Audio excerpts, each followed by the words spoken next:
So. But are there also some new songs written already, or? Yeah, we definitely have some ideas going around. So we just have to wait and see then.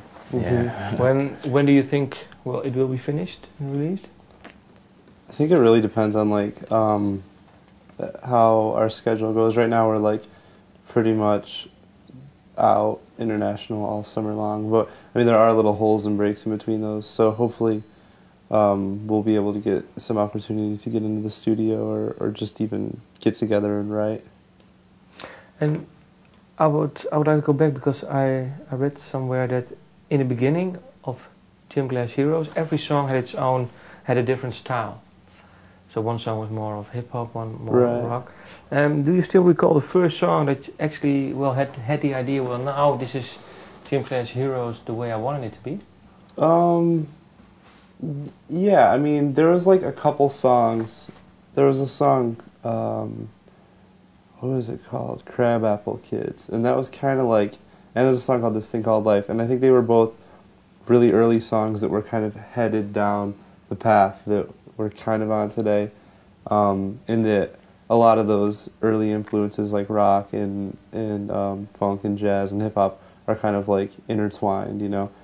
And I think like with any band, like I mean we started so young that I think that like we didn't, coming into the band, we didn't know what we wanted to sound like, and we didn't have like a preconceived sound, and so for us it was kind of like it took us a couple years to like find our voices and find like the uniqueness about the band. So, but that is definitely those songs were a turning point for you then. Yeah, I think so. In finding your own voice. Yeah. Okay. And one other question. Did you know the True Live Players? That was the band of Travis with his.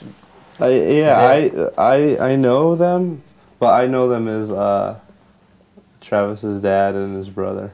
Were they good or? I've never seen them play. Okay.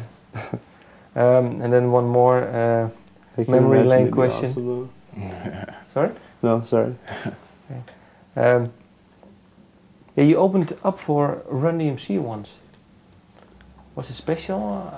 I can imagine, because it was one of the pretty early shows. Yeah, I mean it was pretty huge for us because like we were still in high school, and like we had been going outside of Geneva to other colleges to play on weekends and stuff, and we had gone to this one college a couple times, and they really started to like the band a lot, and so when it came time for them to put on like a big spring concert, they brought in Run DMC and then asked us to open. So it was kind of a huge deal for us. Although that was also my first experience of being backstage and then getting pushed out into the audience before the headliner comes on, because the headliners don't want the opening acts backstage.